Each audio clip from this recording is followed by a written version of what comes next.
बिस्मिल्लाहिर्रहमानिर्रहीम। हमने पार्ट्स में हर हेड ऑफ इनकम के रिलेटेड आपको रिटर्न फाइल करना सिखाई थी।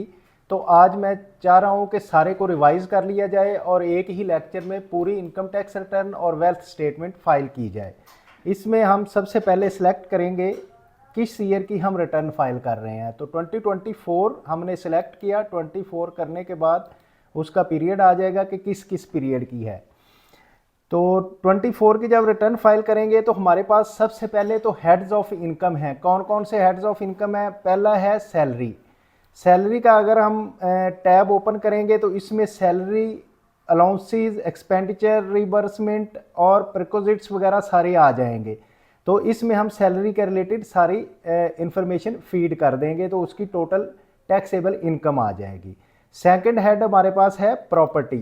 प्रॉपर्टी का टैब जब हम खोलेंगे तो उसमें हमारे पास आ जाएगा टोटल रेंट रिसीवेबल क्या है और उसमें क्या क्या अलाउंसेस रिसीवेबल में आते हैं और क्या क्या डिडक्शंस हैं, वो सारी आप फीड करेंगे जो हम पिछले लेक्चर्स में एक एक करके सिखा चुके हैं। उसके बाद थर्ड वन हमारे पास बिजनेस हेड है। बिजनेस बिजनेस में हमारे पास आएगा मैन्युफैक्चरिंग एंड ट्रेडिंग आइटम्स आ रही हैं। अदर रेवेन्यूज़ हैं। अदर रेवेन्यूज़ पिछली दफ़ा शायद अच्छी तरह नहीं किए जा सकते थे, जिसमें आपके पास टेक्निकल सर्विसेज हैं, अकाउंटिंग गेन है, accounting gain for sale of assets है, एओपी का शेयर है। तो ये सारे इसमें आ जाएंगे। उसके बाद इसके मैनेजमेंट एंड एडमिनिस्ट्रेटिव एक्सपेंसेस हैं, सेलिंग एंड फाइनेंशियल एक्सपेंसेस हैं, वो आपको अलाउ होंगे तो उनको आप सारा फीड करेंगे। उसके बाद एडमिजिबिलिटी और इनएडमिजिबिलिटी क्या क्या है, किस कौन सा एक्सपेंस आपको एडमिजिबल है, कौन सा नहीं है। फिर एडजस्टमेंट है। एडजस्टमेंट के बाद आपकी बैलेंस शीट है। बैलेंस शीट में आप एसेट्स को इक्वल करेंगे इक्विटी और लाइबिलिटीज़ के अगेंस्ट।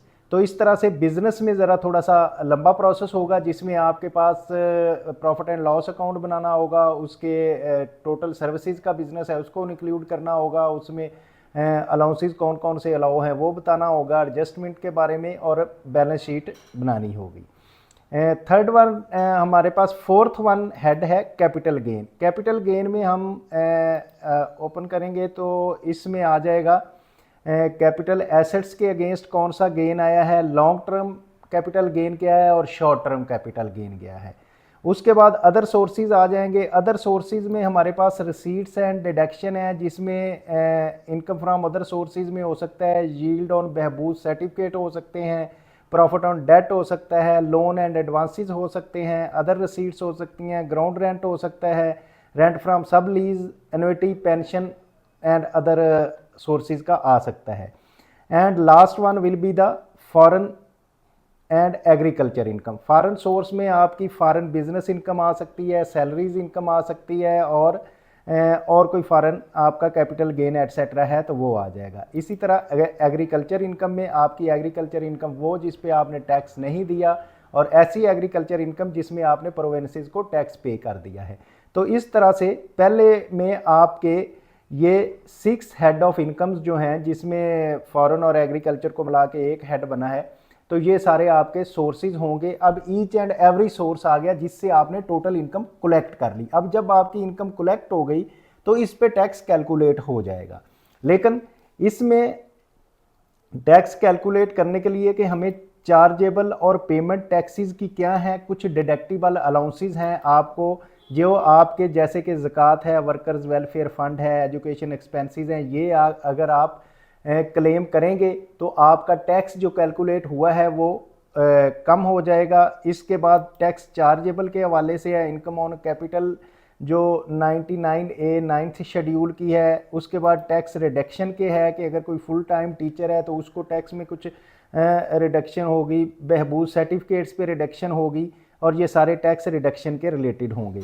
फिर आपको टैक्स क्रेडिट्स हैं कि अगर आप चैरिटेबल ऑर्गेनाइजेशंस को डोनेशंस दे रहे हैं या फिर आप कंट्रीब्यूट कर रहे हैं अप्रूव्ड पेंशन फंड्स में, तो देन आपको कुछ टैक्स क्रेडिट मिल जाएगा जिसकी वजह से आपका और टैक्स कम हो जाएगा। उसके बाद आपके एडजस्टमेंट टैक्स है, ये इंपॉर्टेंट था, इसको मैंने कल बड़ी तफसील से आपको बताया कि एडजस्टमेंट कौन कौन सी हो सकती हैं। आपको इंपोर्ट के अगेंस्ट हो सकती है, सैलरी के अगेंस्ट जो टैक्स कटा है, 149 का, इंपोर्ट के अगेंस्ट कटा है 148 का, और इसी तरह डायरेक्टर्स फ़ी के अगेंस्ट 149 का टैक्स कटा है, या प्रॉफिट ऑन डेट पे आपका कटा है 151 का। इसी तरह नॉन रेजिडेंट पेमेंट 152 की, 153 में आपका सर्विसेज और गुड्स के अगेंस्ट अगर कोई टैक्स विद हेल्ड हुआ है, 155 में आपका प्रॉपर्टी रेंट ऑफ प्रॉपर्टी के अगेंस्ट कुछ विद हेल्ड हुआ है, बैंकिंग विद लीज में या बैंकिंग कैश विदड्रॉल में आपका 231B के अगेंस्ट कोई टैक्स विद हेल्ड हुआ है, तो वो भी आपका सारा एडजस्टेबल है। तो इसी तरह आपके मोटर व्हीकल की लीजिंग पे कोई टैक्स है, आपके गुड्स ट्रांसपोर्ट जो आपकी व्हीकल है उसका टोकन लगवाते हैं उस पर कोई टैक्स आपका 234 का कटा है, तो वो भी एडजस्टेबल है। इलेक्ट्रिसिटी 235, कमर्शियल और इंडस्ट्रियल और जो डोमेस्टिक है सारों पे जो टैक्स आपका कटा है वो आपका एडजस्टेबल होगा। इसी तरह 236 टेलीफोन का, सेल फ़ोन का और नेट पे जो आपके टैक्स कटे हैं, या आपके इंटरनेट कार्ड्स पे कटे हैं। तो 236C आपके प्रॉपर्टी के सेल करने पे जो टैक्स विद हेल्ड हुआ है एडवांस टैक्स, वो भी एडजस्टेबल है। 236K का आपके जो प्रॉपर्टी परचेज करने में हुआ है वो भी एडजस्टेबल है। फंक्शन गैदरिंग पे आपका 236CB का अगर टैक्स विद हेल्ड हुआ है वो भी एडजस्टेबल है। तो इसी तरह ये सारे हेड्स हैं जो आपका टैक्स एडजस्टेबल है। आप जब रिटर्न फाइल कर रहे होंगे, आपकी जितनी भी पांचों हेड से 5 हेड से जितनी भी इनकम होगी हेड्स ऑफ बिजनेस से, उनके अगेंस्ट ये एडजस्टमेंट डल जाएगी और आपका टैक्स पेमेंट कम हो जाएगी। उसके बाद एक कैपिटल एसेट्स की बात हुई थी, ये 7E के हवाले से है कि 7E में आपके पास प्रॉपर्टी अगर ऐसी प्रॉपर्टी जो कहीं यूज़ नहीं हो रही, जो बिज़नेस के लिए नहीं यूज़ हो रही, घर के लिए नहीं यूज़ हो रही, एग्रीकल्चर के लिए नहीं यूज़ हो रही, तो उस पे अगर आपकी वो 25 मिलियन से ज़्यादा है तो उस पे आपको 1% के हिसाब से टैक्स देना पड़ेगा। और फिर इसमें एक और चीज़ थी जो कल मिस हो गई, वो ये थी कि अगर आप इसकी एक दफ़ा फॉर्म को फिल कर लेते हैं तो जब आप प्रॉपर्टी सेल करने जाते हैं वो कहते हैं जी 7E का फॉर्म लेके आएँ, तो इस पे यहाँ एक वो उसका टैब आ जाएगा, जिसको क्लिक करेंगे तो 7E का आपके पास फॉर्म आ जाएगा। तो इस तरह ये कैपिटल एसेट आपका फिल हो जाएगा। फिर उसके बाद आपकी फाइनल कुछ इनकम्स हैं जो आपके एडजस्टेबल नहीं हैं, वो फाइनल इनकम के अगेंस्ट आपके टैक्स कटे हैं, जिसमें 148 इंपोर्ट के अगेंस्ट है, डिविडेंड के अगेंस्ट 150 सेक्शन का है, फिर आपका इन्वेस्टमेंट के अगेंस्ट है 151 का, फिर आपके इसमें इन्वेस्टमेंट 148 के हैं, फिर नॉन रेजिडेंट के 152 के हैं। इसके अलावा 153 का होगा गुड्स और सर्विसेज के अगेंस्ट आपका जो टैक्स है वो भी आपका विद है, जो फाइनल टैक्स है वो फाइनल के अगेंस्ट एडजस्ट होगा, एडजस्टेबल नहीं होगा, फाइनल इनकम होगी। इसी तरह से profit on date, export proceeds जो हैं उस पर आपका टैक्स है वो भी फाइनल में होगा। तो ये सारे टैक्सेस जो प्रॉपर्टी की सेल परचेज़ के हमने पहले भी इसका जिक्र किया था कि जो एक साल में होगा तो 15%, ये साल बढ़ता जाएगा तो 2.5% लेस होता जाएगा और आफ्टर 6 ईयर उस पर कोई टैक्स नहीं होगा। लेकिन ये जुलाई 2024 के बाद जो भी प्रॉपर्टी हम परचेज़ करेंगे उस पे हमारा टैक्स जो है वो पूरा देना पड़ेगा 15%। इसी तरह से आपकी इन्वेस्टमेंट्स पे है, गुड्स ट्रांसपोर्ट पे है, एम्प्लॉयमेंट टर्मिनेशन पे है, ये जितने भी फाइनल टैक्स हैं आपके वो इसमें आएंगे। अब इसमें आने के बाद ये सारी हमारी एक कंपटीशन आ जाएगी। इस कंपटीशन में हमारे सारे जो हेड्स हैं, मतलब सैलरी की इनकम जो है इधर आ जाएगी, प्रॉपर्टी की इधर आ जाएगी, बिजनेस की इधर आ जाएगी, कैपिटल गेन की इधर आ जाएगी, अदर सोर्सेज की इधर आ जाएगी, फॉरेन इनकम इधर आ जाएगी और एग्रीकल्चर इनकम इधर आ जाएगी। इस तरह से टोटल हमारी इनकम आ जाएगी। और अगर हमारा AOP से कुछ शेयर आ रहा है तो वो भी हमारा इस कॉलम में आ जाएगा, टैक्सेबल है तो वो यहाँ आ जाएगा। तो इधर आके टोटल इनकम आपकी इकट्ठी हो जाएगी। अब जब टोटल इनकम होगी तो उस पे टैक्स, चार्जेबल इनकम जो होगी उस पे टैक्स लग जाएगा और टोटल टैक्सेस आपके बाकी जो हैं मिनिमम टैक्सेस भी आ जाएंगे, नॉर्मल टैक्सेस भी आ जाएंगे, रिडक्शन है जो क्रेडिट मिला है आपको वो भी आ जाएगा। टर्नओवर टैक्स का है, मिनिमम टैक्स है जो टर्नओवर पे वो भी आपका चार्ज होगा। उसके अलावा आपका जो 7E का टैक्स लगा है वो भी इधर आ जाएगा। तो इस तरह से सारे इकट्ठे होने के बाद आपका एक विद होल्डिंग टैक्स जो टोटल हमने एडजस्टमेंट ली होगी इस कॉलम में आ जाएगा।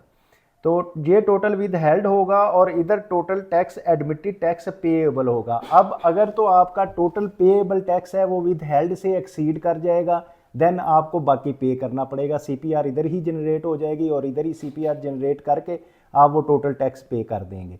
लेकिन अगर वो टैक्स आपका विद हेल्ड ज़्यादा हुआ है और पेएबल एडमिटेड कम बन रहा है तो देन बाकी आपका रिफंड बन जाएगा। तो इस तरह से टोटल हमारे पास इनकम्स आ गई और टोटल हमारे पास टैक्सेस हमने पे कर दिए। ये यहाँ हमारी इनकम टैक्स रिटर्न फाइनल हो जाएगी। इसके बाद हम आएंगे वेल्थ स्टेटमेंट में। तो वेल्थ स्टेटमेंट में जो पहला हम टैब खोलेंगे वो है रिकॉन्सिलेशन का। रिकॉन्सिलेशन में हमारे पास आ रहा था प्रीवियस ईयर के जो एसेट्स थे वो एज इट इज़ आ जाएंगे, करंट ईयर के वो अब हम जो चेंजेस इसमें लाएंगे उसके मुताबिक वो चेंज हो जाएंगे। तो इसमें हमारा डिक्रीज़ कितना हुआ या एसेट इंक्रीज़ कितने हुए वो भी हमें पता चल जाएगा। इनफ्लोज हमारा क्या होगा, टोटल हमारी जो इनकम जिस जिस हेड से भी आई थी या वो नॉर्मल इनकम होगी तो वो नॉर्मल इनकम इस कॉलम में आ जाएगी, या फिर वो एग्जाम्प्ट इनकम होगी, एग्जाम्प्ट इनकम होगी तो इस कॉलम में आ जाएगी, या फिर वो फाइनल इनकम होगी तो वो इस कॉलम में आ जाएगी। तो तीनों तरह की इनकम्स जो हैं हम इनको ले आएंगे, इनफ्लोज में आ सकती हैं। और फिर आगे उसके और भी कोई आपके इनफ्लो हो सकता है, जैसे कि कोई अगर अननोन है तो उसको इसमें हम ऐड कर देंगे। अगर फॉरेन रेमिटेंसीज है तो वो आपकी क्योंकि इस पर टैक्सेबल नहीं होती, फॉरेन रेमिटेंस भी इनफ्लो होगी। इनहेरिटेंस आ रही है तो वो इस कॉलम में आ जाएगी। अगर कोई गिफ्ट मिल रहा है तो वो इस कॉलम में आ जाएगा।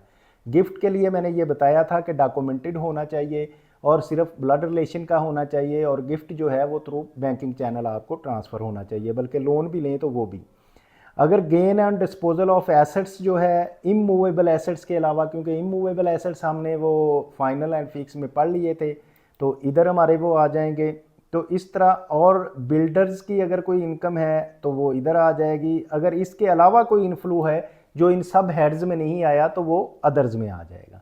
ये तो होगा हमारा इनफ्लो। और आउटफ्लो, हमारे आउटफ्लोज होंगे जिस तरह से इनफ्लोज हैं आपके, आपको पैसे आ रहे हैं इसी तरह जाते भी हैं। तो जाने में क्या है, पहले तो आपके पर्सनल एक्सपेंसेस होंगे। पर्सनल एक्सपेंसेस का एक टैब है पूरा, उसको खोल के मैं आपको सारा पर्सनल एक्सपेंसेस के रिलेटेड बताऊंगा।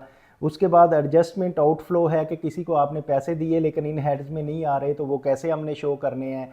फिर आपने किसी को गिफ्ट दिया हो सकता है, जैसे कि गिफ्ट लिया था तो इनफ्लो में है, गिफ्ट दिया है तो आउटफ्लो में जाएगा। और लॉस, किसी एसेट्स को आपने सेल किया, जैसे हमने गेन कहा था, इसी तरह लॉस होगा तो वो इधर आ जाएगा। तो इसी तरह से आपकी अमाउंट जो है रिकनसाइल हो जानी चाहिए, इधर ज़ीरो आनी चाहिए। अनरिकनसाइल होगी तो इधर कुछ ना कुछ फिगर आ रही होगी। इसी तरह से जो एसेट आपने ट्रांसफ़र किए होंगे, सोल्ड किए होंगे, गिफ्टेड किए होंगे, वो सारे वैल्यू, जितनी उनकी वैल्यू थी वो इस कॉलम में आपने मेंशन कर देनी है। अब ये जो पर्सनल एसेट का मैं जिक्र कर रहा था, इसके लिए हमारी टैब ये होगी। इसमें हमारे पर्सनल एक्सपेंसेस क्या हो सकते हैं। आपका अगर रेंट पे रह रहे हैं तो रेंट पे किया हो सकता है, rent rate, taxes and cess वगैरह अगर दिए हैं तो ये इधर आ जाएंगे। व्हीकल रनिंग एंड मेंटेनेंस के आपके इस कॉलम में आएगी। ट्रैवलिंग का आपका ये कॉलम होगा। Electricity consumption, water, gas, telephone, asset insurance, medical, education, club membership fee, function gathering इधर आ जाएंगे। और डोनेशन, ज़कात अगर आपने कोई दी है तो इधर आ जाएगी। अदर पर्सनल एक्सपेंसेस, इसके अलावा किचन के एक्सपेंसेस हैं, जब बाकी जो इन ऊपर वाले एक्सपेंसेस में नहीं आए तो वो ये अदर्स में आ जाएंगे। इनमें से अगर आपके साथ कोई आपकी फैमिली मेंबर कंट्रीब्यूट कर रहा है आपके पर्सनल एक्सपेंसेस में, तो उसने अगर कंट्रीब्यूशन की है तो वो टोटल कंट्रीब्यूशन इसमें आ जाएगी। इस तरह से फिर आपके ये सिचुएशन होती है जब आपके पास इनफ्लो आया और आपने आउटफ्लो किया, मतलब जितनी इनकम आई और ख़र्चे निकालने के बाद बाकी जो पैसे बचेंगे तो उसका यकीनन आप कोई एसेट परचेज करेंगे। एक तो ये हो सकता है, या ये हो सकता है कि आपके जो एक्सपेंसेस वो इंक्रीज़ कर गए और इनकम कम थी तो उसके लिए कोई एसेट बेचेंगे। तो एसेट्स के कॉलम में हमारे पास क्या क्या है, हमारे पास एग्रीकल्चर प्रॉपर्टी का एक टैब है जिसमें अगर एग्रीकल्चर प्रॉपर्टी आप परचेज़ कर रहे हैं तो इधर मेंशन करेंगे। अगर सेल कर रहे हैं तो इधर से डिलीट हो जाएगी। ऐसे ही कमर्शियल, इंडस्ट्रियल, रेजिडेंशियल प्रॉपर्टी हो सकती है, जिसमें आपकी कमर्शियल प्रॉपर्टी हो सकती है, जिसमें आपकी इंडस्ट्रियल प्रॉपर्टी हो सकती है, या रेजिडेंशियल है आपका, कमर्शियल है तो वो इधर मेंशन कर लेंगे, ऐसे ही रेजिडेंशियल कर लेंगे। बिजनेस कैपिटल है वो मे बी इंक्रीज़ कर सकता है या डिक्रीज़ कर सकता है, तो इधर से उस कॉलम को आप कर लेंगे। फिर उसके बाद इक्विपमेंट है अगर कोई है, एनिमल्स हैं। नेक्स्ट आ जाता है बैंक बैलेंस। ये आपका जो बैंक बैलेंस है ये अगर आपके इंक्रीज़ हो रहा है तो उसको इंक्रीज़ कर देंगे, कम हो रहा है तो कम कर देंगे। अगर और कोई बीच में बैंक ऐड करना है तो आप वो बैंक इसमें ऐड कर देंगे। ये बैंक्स के आ रहे हैं। उसके बाद डेट हो सकता है, जो नॉन बिजनेस आपने अपने किसी रिलेटिव्स को दिया है तो वो भी आप इधर मेंशन कर सकते हैं।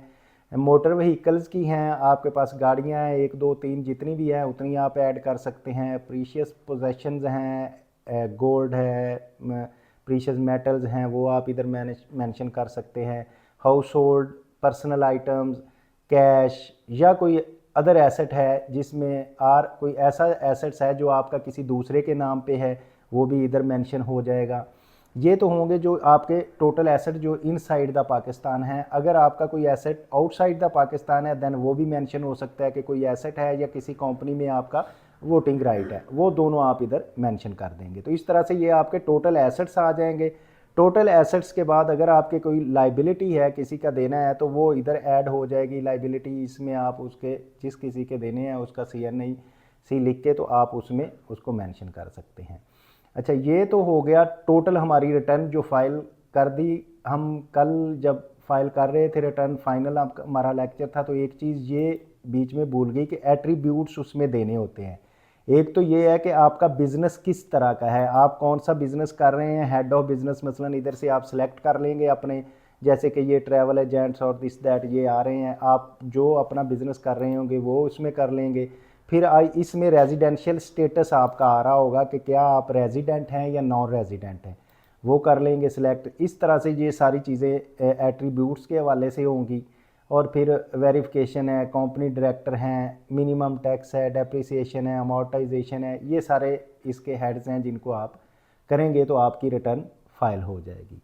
लें जी, आज मैंने वो सारी total income tax return wealth statement का टोटल ओवरव्यू जो आपको पिछले एक एक हेड करके हम पढ़ा रहे थे वो सारा उसका ओवरव्यू दे दिया। तो इंशाल्लाह मैं उम्मीद करता हूँ कि अब आपको मुकम्मल ये क्लियर होगा। तो अब हम इसकी प्रैक्टिस करवाएंगे और आपसे भी करवाएंगे।